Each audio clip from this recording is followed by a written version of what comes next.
Hey, I'm Joelle, and this is the Butch Yoga Podcast. Welcome back. We have got another episode for you here that is, I think, going to be a really good one. If you were with us for the last episode, we're going to keep talking about the same topic, which was Wabi Sabi. Wabi Sabi. A really powerful concept that it's all about like seeing things in a different way. That's what I'd say it's about. Seeing things in a different way from how we usually might. That usually I'd say we tend to see things as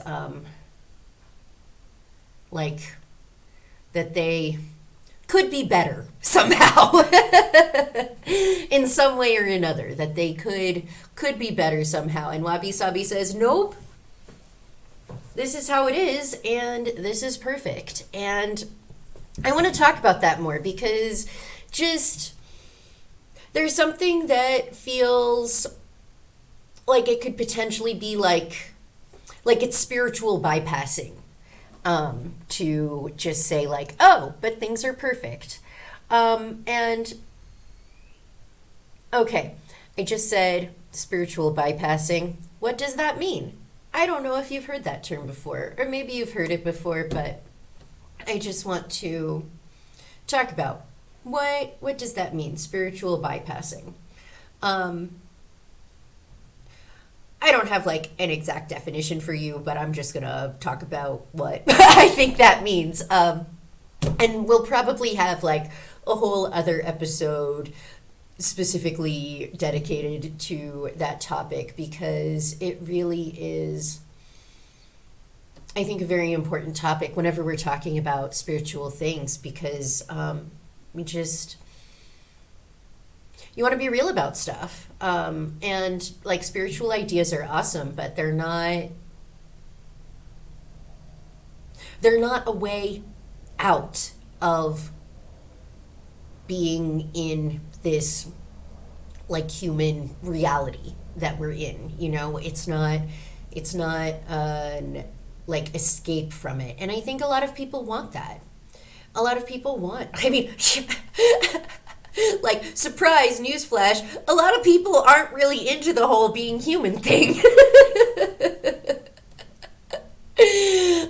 Maybe you relate to that. So that there could be a way out, you know, just even through like spiritual ideas. I could see how that appeals to a lot of people, but that's not the point of spirituality, or to say like, you know, things should be spiritual and not like really in this like material realm. And so that's part of how I think about spiritual bypassing. It's like a rejection of like material reality of like what we actually see going on. And it's like spiritual bypassing. I would say one of the classic examples that I think of is when people say like, let's say something comes up that, you know, there's some sort of example of like systemic institutional racism. And then someone says like, oh, but we don't need to like pay attention to that because we're all one. Because everyone's all one. So that's just like illusion. And it's like, okay, sure. In one way, yeah, we're all one. Yeah, I think that's true. But in another sense that is so real, racism exists in this world. And we can't deny that or just brush it off by saying like, we're all one. That's kind of like that shit when people say like, I don't see color. It's like, okay, but by doing that, you're denying people's lived experiences, and that's that's not doing anything for anyone, you know?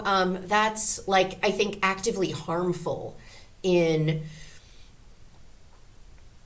like, I mean, you know, the word is bypassing, in bypassing what people's experiences are, as opposed to really fully showing up for that and being present with what is. That's what I think is really the goal of spirituality. Not to say, oh, we're all one, so let's ignore the stuff that's, you know, bad vibes.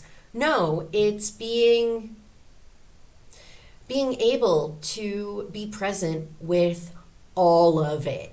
With all of it. And so, yeah, I wanted to talk about that when we talk about Wabi Sabi, because part of what I was saying is, oh, with Wabi Sabi, you can see everything as perfect and beautiful. And I could see how that could be interpreted as meaning like, oh, then nothing's wrong, or everything's just, you know, like exactly how it should be, and we don't need to do anything because the universe is just doing it and all of that. And like, I want to say, no, that is not the point of Wabi Sabi, to like ignore what's happening. It's about being more present with what's happening. So, okay, I'm gonna take a breath. I like haven't taken a breath in like a minute here.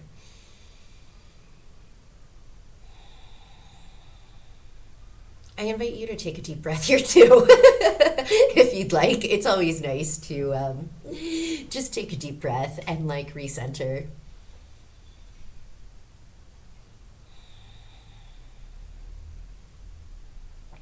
Cool. Yeah, nice. Got myself all worked up talking about that, so it's important to be like, oh right, let's come back to what's going on. So, all right, I want to review a little bit what we talked about last week, which was wabi sabi, a Japanese word that, just to recap the definition, so wabi sabi is about the beauty of impermanence. And there are two parts to the word, the wabi and the sabi. And wabi is more about, wabi, that part is focused on the perceived imperfection of something that's like not yet complete, that's still growing into its potential. So one of the examples that I gave was of a fruit that's not ripe yet.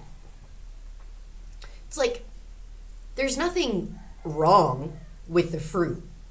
It's just not ripe yet. It just needs more time. But that doesn't mean like that the fruit isn't perfect how it is. It's just, that's just the phase that it's in. And it will ripen, and then, you know, someone could eat it and enjoy it. And that's, you know, and like maybe we only think of the fruit as being perfect or beautiful when it is fully ripe. But wabi sabi's like, no, it's beautiful and perfect before it's ripe too. It's just, you know, like that's part of its process of growing into its ripeness. And okay, so that's wabi. And then sabi, the second half there, is about the deterioration of the thing. Maybe the fruit never gets eaten. Or an example that I just thought of is, you know, fruit. I feel like that typically, you know, is an easier one to eat. For sabi, let's think of the bag of salad that is in the fridge and it's just been there a little too long. You know that one, or like spinach or whatever, the leafy greens that you just, you know, you did your best, but there's these natural processes happening, and the leaves start to break down. They start to get a little slimy and like, don't like that. But it's like, well, that's also like perfect. That's also, like the leaves, the spinach, they're like living things. If they didn't deteriorate, what would it even be? Like it has to break down. That's part of like what it is. And also with us, like we're not so different from those spinach leaves in that, or like any plants, that we go through our own process of growing into maturity, of going from being little babies who just kind of stumble around and don't really know anything, to growing into our maturity, our like ripeness. And then also part of the experience of, this whole being human, being alive thing is the deterioration. Okay, you grew into ripeness, and now you're starting to notice the leaves wilting a little bit. And accepting that too, that's also a beautiful and perfect part of being a living thing. Like the only kinds of flowers that just are created like fully in bloom and never wilt are fake. Fake flowers. Fake flowers don't have to bud. They don't ever wilt. They just stay perfectly in full bloom. But they're not alive. They're not alive. And that's the thing, is that we're alive. And so we're going through all of these processes of change. And aside from just like at the kind of like physical level of, let's say like certain things, there's certain things growing and certain things kind of like decaying. I think that's also happening at different levels in our being, of ways that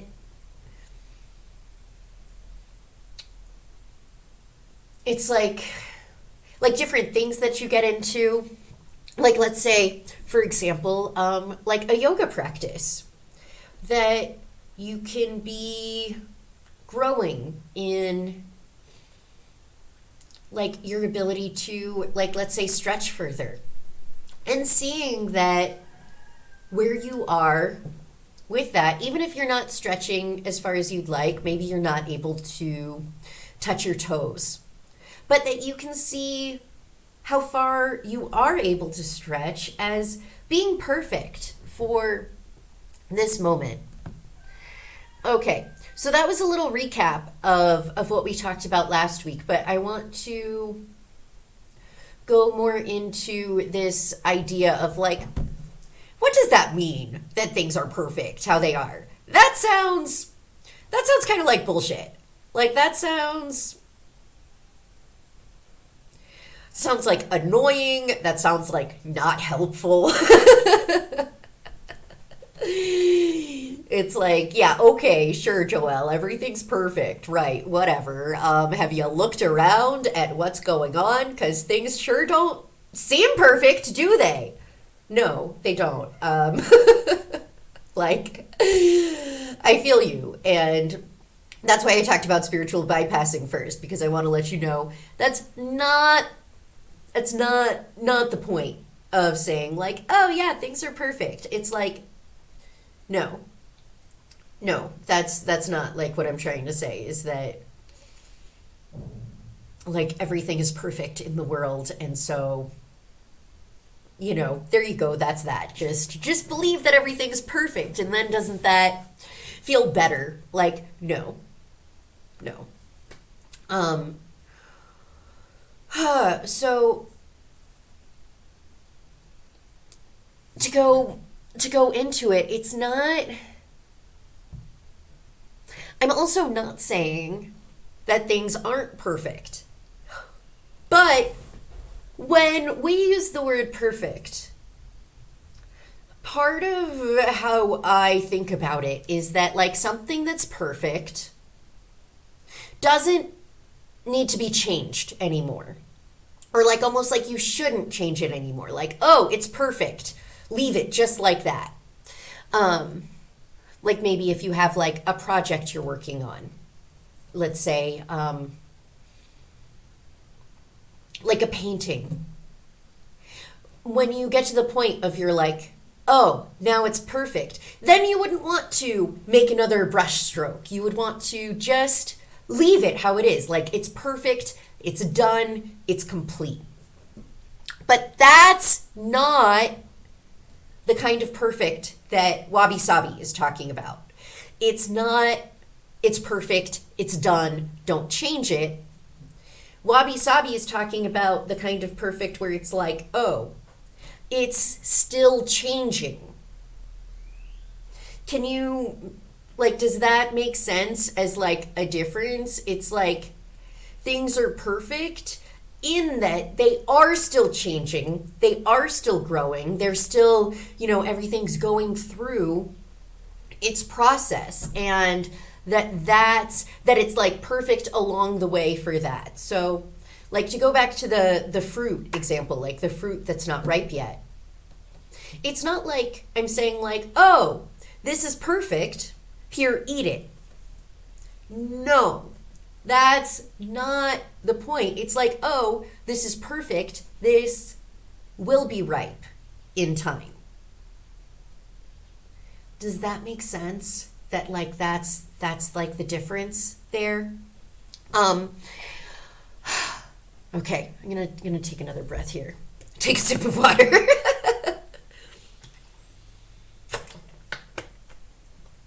This feels intense. I feel like we're like getting to some like really deep stuff here about like thinking about the world and what's going on. And yeah, I hope you're hanging in here with me for this. So, okay. Last time I talked about this a little bit too, and I want to go like way deeper into this part.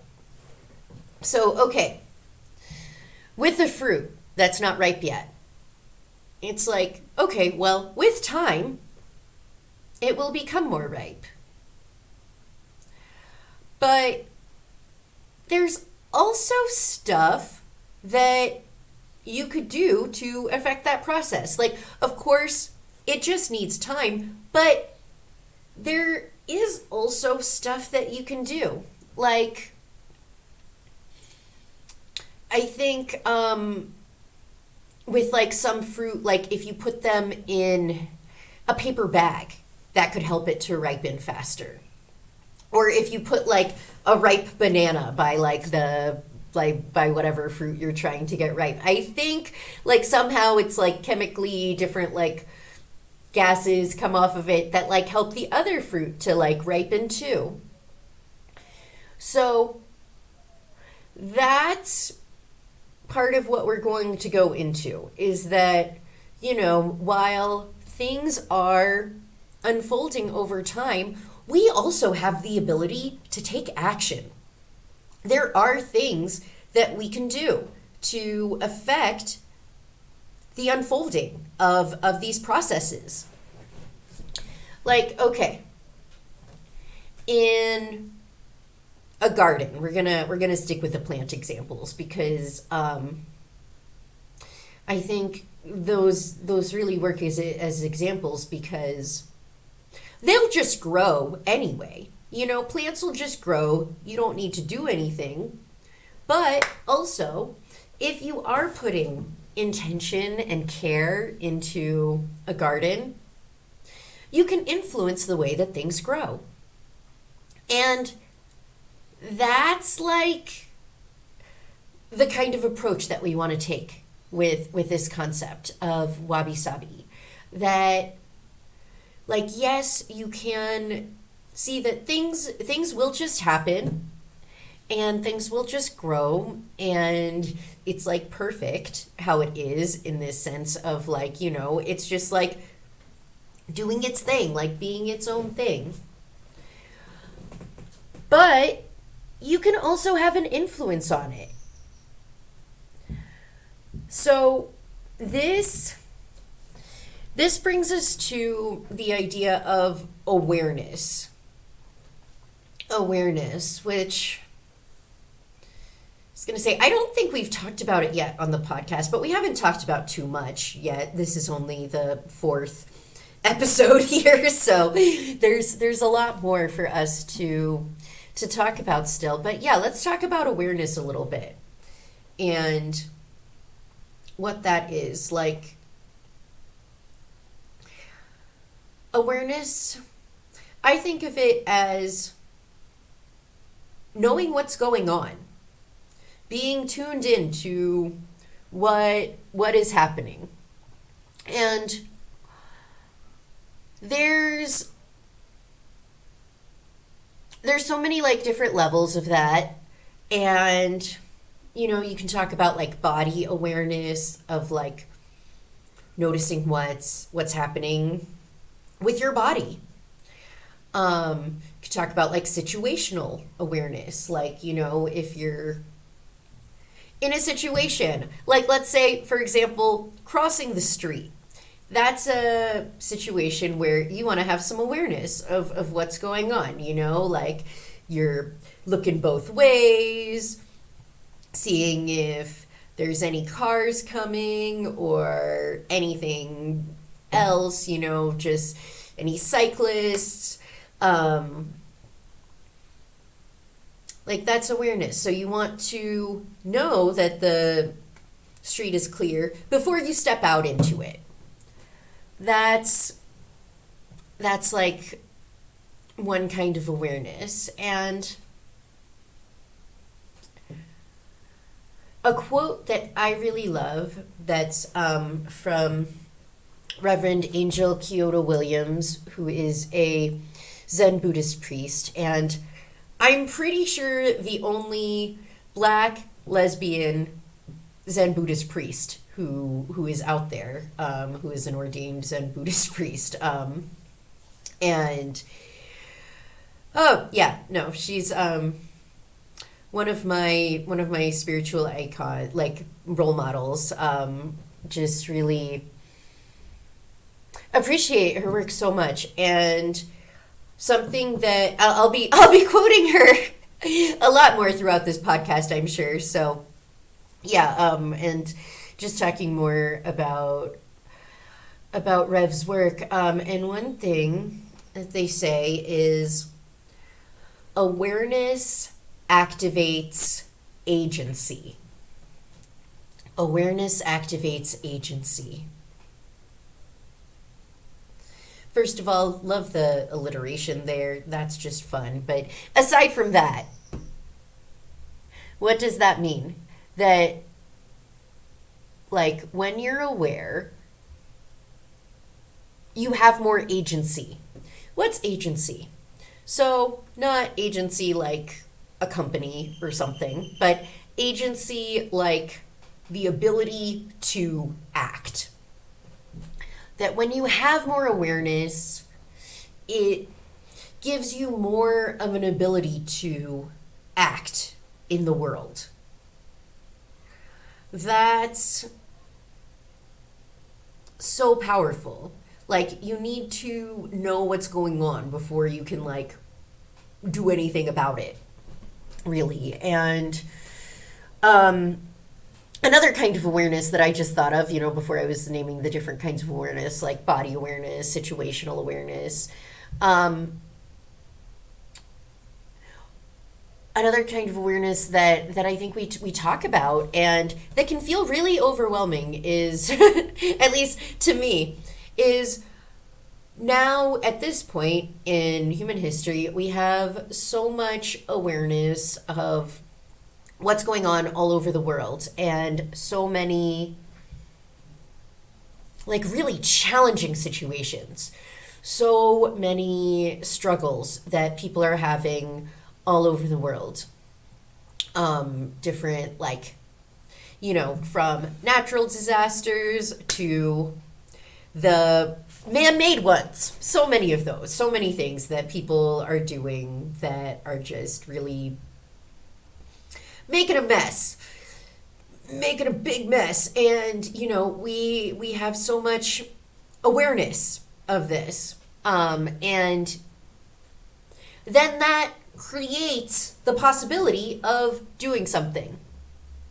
Maybe not as much as we'd like to be able to do, but if you don't know about it, then you really can't do anything at all. If you know about it, then at least maybe you can donate something, give some like mutual aid. If it's something local, maybe you could go and like volunteer to support. But you need to know about it before you can do anything.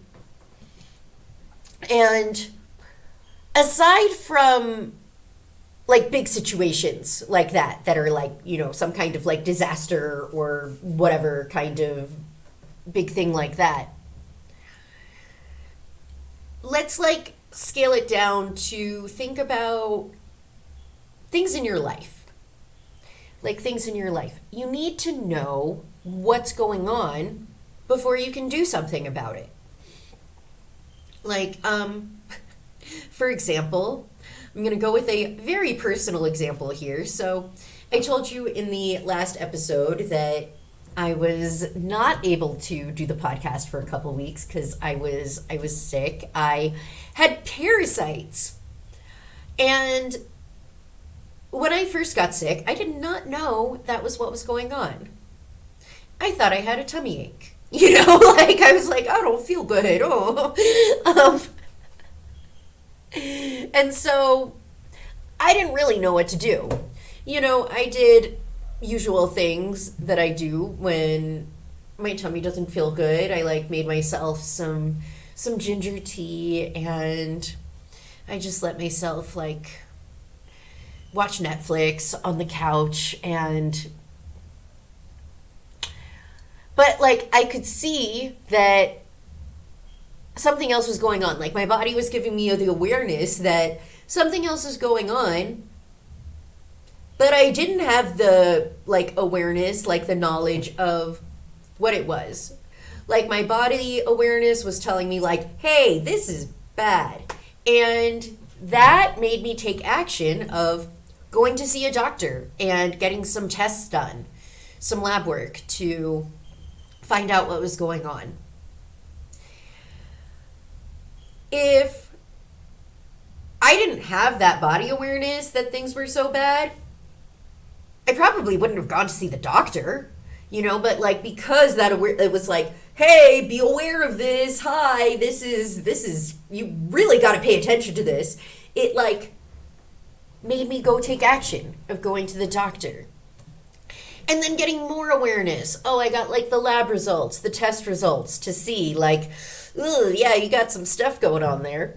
Then I could get medicine and take the medicine and get better. So that now I'm feeling so much better. I am so grateful for that. Wow, I was just really not okay, y'all. But doing so much better now. And it's because of this whole chain of like different things that I had to get more awareness of.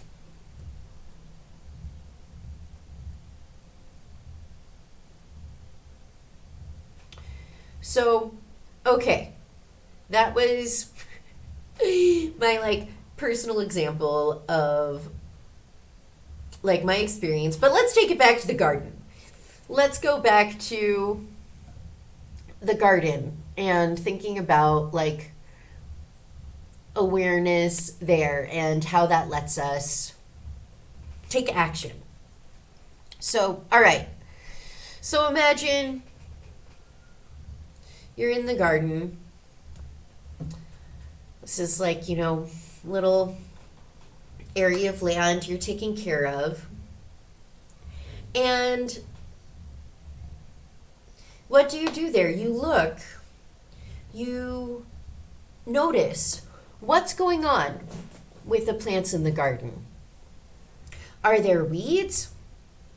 Are the plants looking a little dried out? Do they need some water? Do they need some more sun? Like you can get this information, you become aware, and then you can change the conditions as much as you're able to. There's some things you can't change. You can't, well, I'm like, wait, is there anything you can't change? At this point in like human technology, I was about to say, if the sun's not shining, you can't really do anything about that. But they've got all kinds of grow lights and stuff that you could get the plants more light. Or there's different like fertilizers that you could use that could help the plants to grow. There's different ways you could deal with the weeds. You can pull the weeds. If there's little bugs attacking your plants, you can, I wouldn't recommend pesticides that are, chemicals, but I know there's all kinds of like natural things you can do. I've worked in gardens before where one of the jobs was you go through and you find the little bugs. They were like, I think potato bugs. You find the bugs and we'd have to squish them. That was gross. Just like by hand, just to protect the plants. That was part of it. Gardening can be really brutal, y'all. It's rough. The organic garden can be a violent place, really. But it's like you gotta look for those bugs to find them to be able to protect the plants.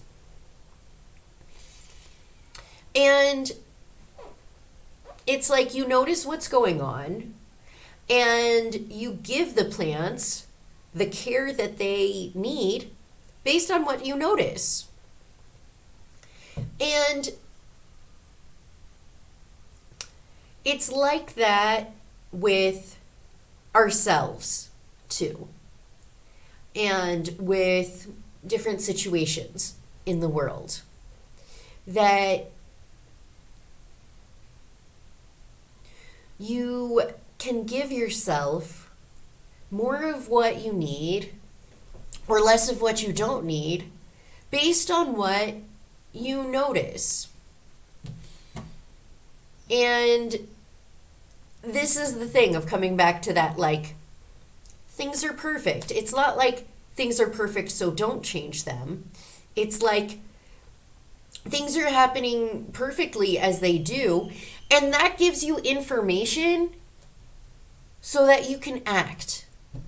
And that's part of the whole thing being perfect. It's not like, oh, everything's perfect, so just leave it how it is. No, it's like, hey, you're getting information about what's going on that will enable you to help with the unfolding of like the process of like everything that is. Okay. I'm like checking in with myself. I'm like, is that is that true, Joelle? I fact check myself all the time, just like constantly. I'm like, wait, did what I just say, does that feel true? I think so. I think even if I'm maybe not exactly getting it, I'm sort of like approaching the truth, the idea that I want to be getting at. So, so I hope you feel that I'm not like, hey, and this is just the way things are. No, I'm like kind of like dancing around what is happening here, but I hope you're like dancing here with me and getting something from this that is feeling like supportive or helpful in some kind of way. All right, and to go into it deeper, and this is I think, of what I'm going to say, I think this is the like important part here. So talking about having the awareness of what's going on.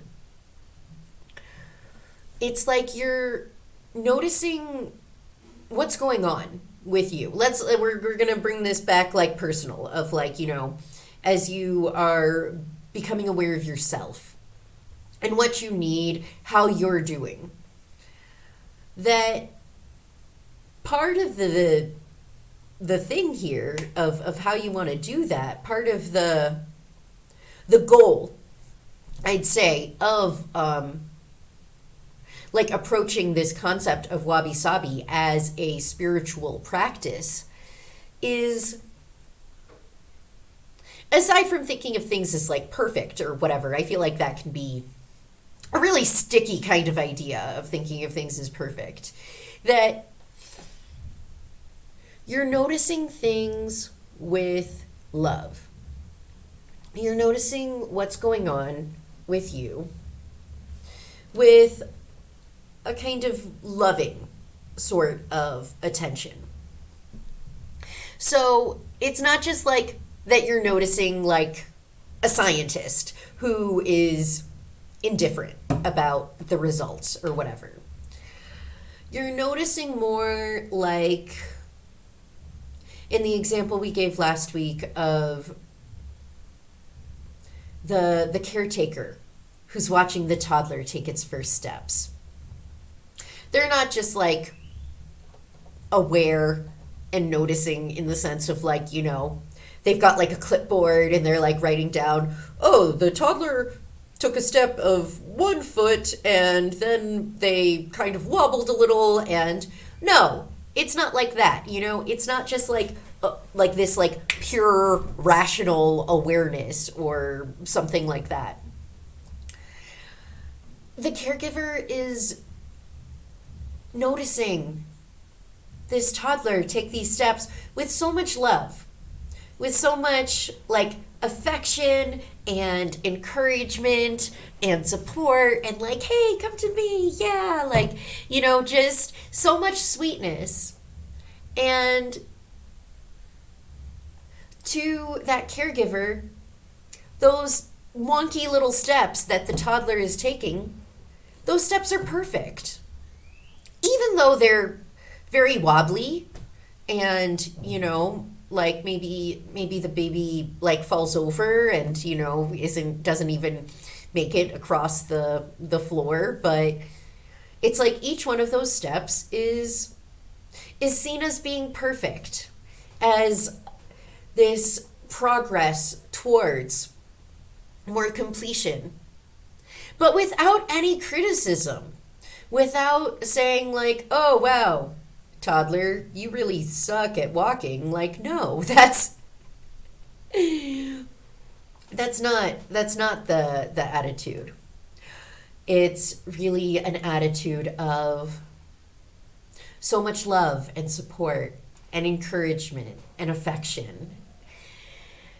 And so that's when we talk about things being perfect, it's like that.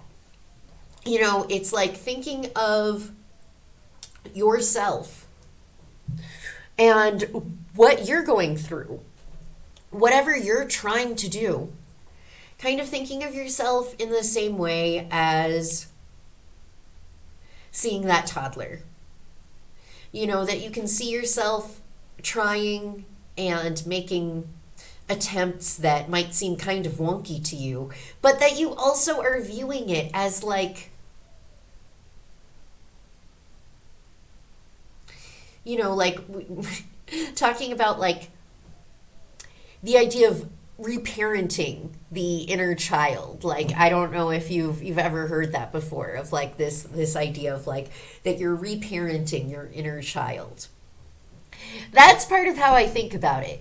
Like you see yourself as like, that you have your inner child part and you have your inner caregiver part.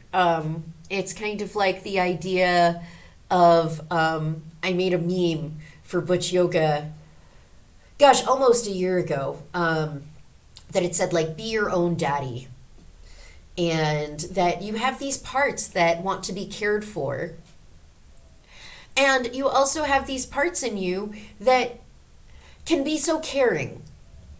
And it's like giving yourself that care and receiving that care, knowing that you deserve it, that you deserve it. You know, like the toddler who's taking those steps when their caregiver is like, "You're doing such a good job." The toddler isn't like, "Are you kidding? Did you see those steps? I was all over the place. I was like falling down. I'm not doing a good job, you know?" But how often do we do that to ourselves? Oh my God.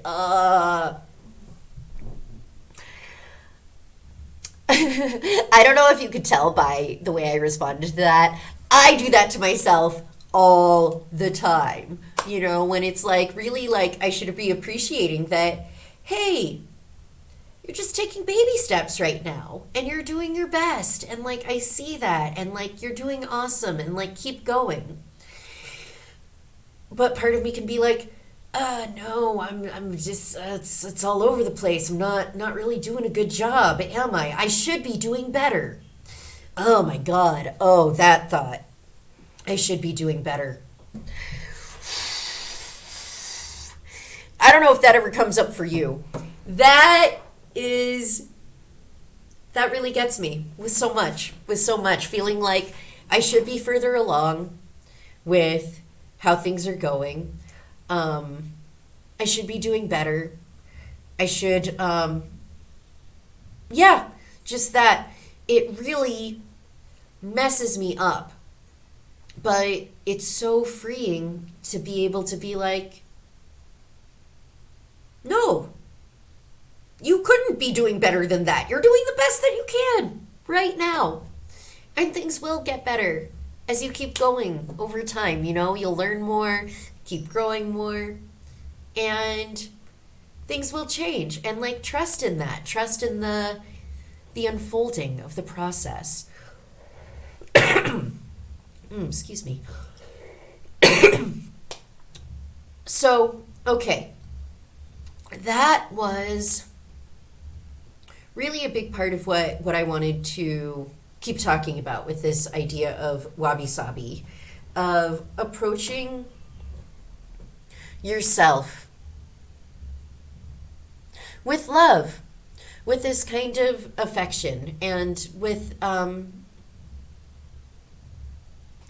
this care, with the like love that, you know, the caregiver would give to the toddler taking its first steps. And also like approaching yourself with the awareness of the gardener, going to the garden, seeing what needs to happen to help the plants grow. Like how can you support yourself to get the best fruit that you can, while also acknowledging there's only so much you can do. Yes, you can influence the conditions of the garden. You know, you can pull the weeds, you can make sure there's enough water and light, but also part of it is that it just has to happen over time.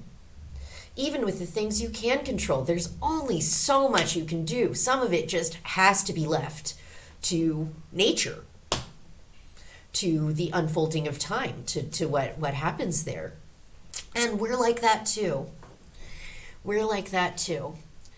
So, yeah, really want to like offer this space for you to acknowledge yourself and how much you do in the world, how much you've been doing,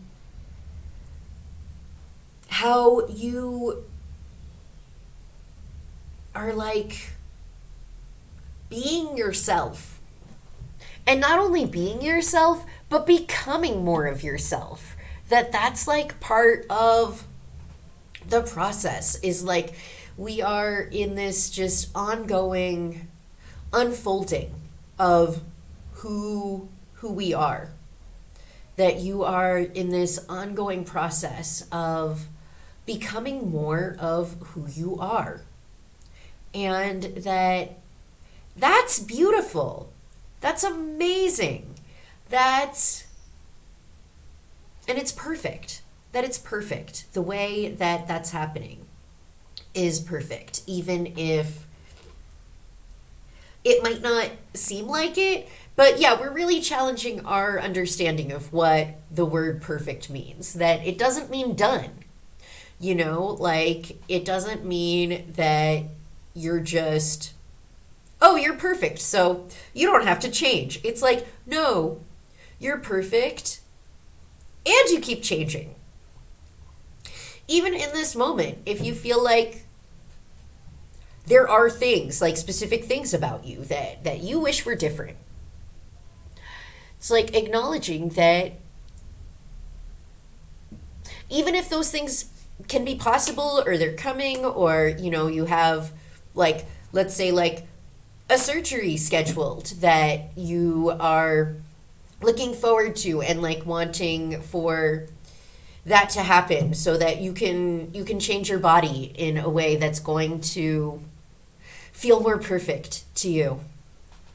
That, like, even the time before that is also like part of like this unfolding perfection of what happens. It's like the baby taking the wonky steps, like that's just part of the whole process along the way, and like giving yourself the space for that, even if things don't feel perfect to you.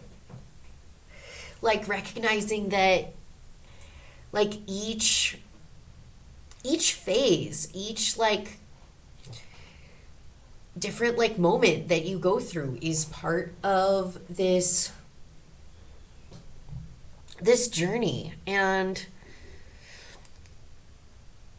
like also part of the journey is, aside from just like observing yourself, is doing what you can to support yourself and learning more of what that even is. What does that even mean? Because it changes. You could like get it figured out and then something changes, and then you got to like change your routines, your habits. It's just always changing. It's like this never-ending process of getting to know yourself and getting to know how to take care of yourself.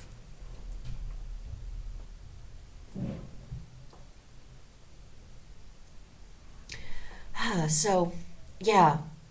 Yeah, I want you to I want to like invite you to really like reflect on that, on where you are in your unfolding of who you are, and like accepting that like where you are right now is perfect, even if it doesn't seem like that. Because the thing is, you're never going to get to a place where you're like, where you think things are perfect in the sense of like, and I'm done now. Okay. And I'm done. Things are perfect. So I'm done. I don't have to do anything else. And like nothing else should change. Like, that's not gonna happen.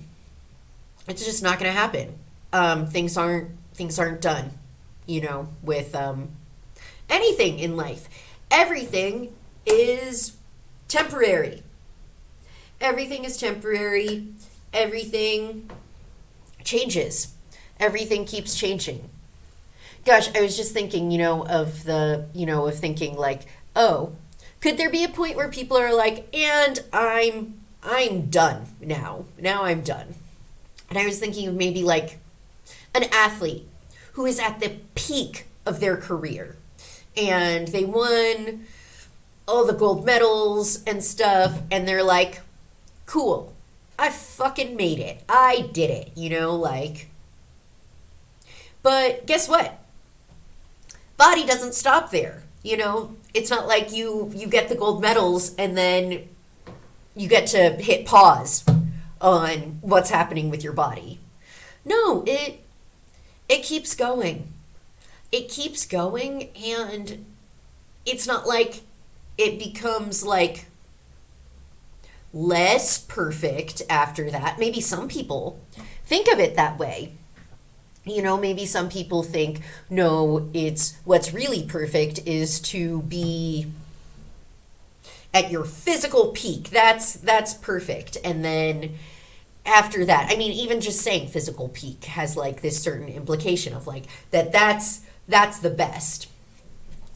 But things keep happening. You know, if you stay alive, your body will continue to change. It never ends. And like as the body changes, that we also have our conception of ourself that changes, you know, and our ways of thinking that change, our like emotional patterns that can change over time, and that we can keep growing, keep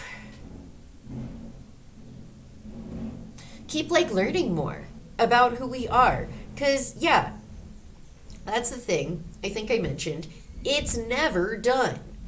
It never ends. It just always keeps going. And I think there's such a tendency, like in our society and then in ourselves, I know I see this in myself, to want to think of what we would change to make things better. And it's like, that's not wrong to think that way, but it's like, what's the attitude behind it? Is it of wanting to change things to make them better so that then you could love yourself after that? Or is it from this place of loving yourself as you are and wanting to take care of yourself and do what's going to most support you because that's, you know, what you want to do because you love yourself? And whew, I'd say it's like kind of a fine line between those. But it's actually not. It seems like a fine line, but it's just like a totally different feeling behind those. So I'd invite you to like explore like what seems like the difference between those of thinking that,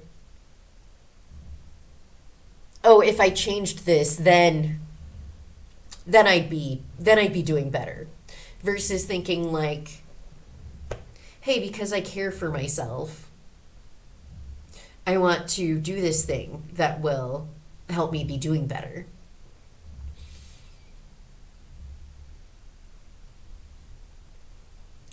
Okay. Okay. So I think that's what we got for today's episode of talking about Wabi Sabi more and thinking about what it means for things to be perfect. That it's not like a kind of like giving up or a spiritual bypassing of like ignoring what's going on, but that it's being willing to go into deeper awareness of the process that things are going through and to look at that with love.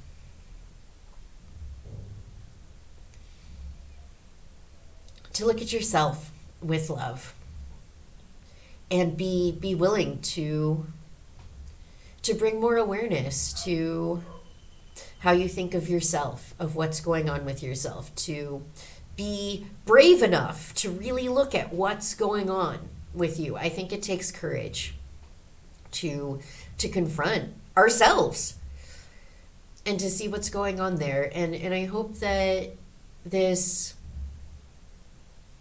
gives you a little bit of a different perspective for how to approach things.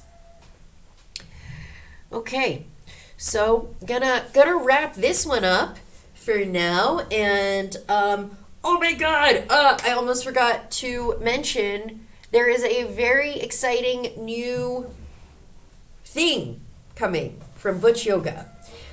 So if you are interested in doing yoga classes together and being in Butch community and like learning about other practices and stuff like that, got a new thing. Got a new thing that is going to be starting soon. I think in the last episode I said dates.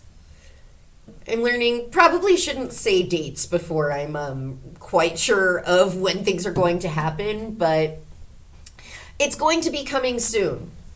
And it's going to be called the Butch Care Club.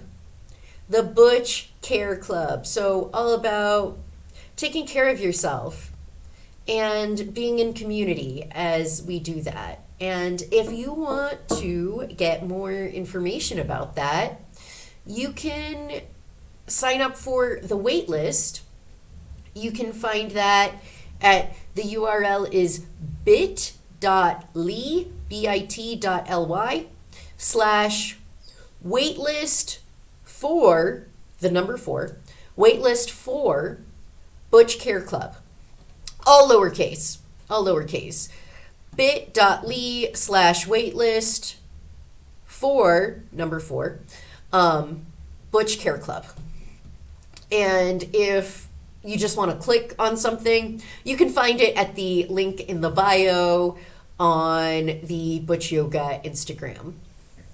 And by the way, if you're not already following us on Instagram, you can go find us. Instagram account is Butch Yoga, all one word, no spaces. That's also the YouTube account, and you can find us on YouTube. Watch the podcast there. Gonna have other videos come in at some point, but we'll see what happens there. And you can sign up for the email list. Probably the easiest way to do that is through the Instagram, and make sure you get emails from us. And when I say us, it's me. It's just me. But I love to use like we us pronouns because it feels, not so lonely, and it is like us together that we're doing this. So thank you so much for being here. Thank you for listening in. I am so looking forward to next week, where we are going to be talking more about awareness and taking action, and like how to do that from a Buddhist perspective, how to take action in ways that are probably going to work out better for you and other people. So we're gonna talk about that, and I'm really looking forward to getting into that with you. Okay, but that's all for now, and yeah, I'll catch you next time. Bye.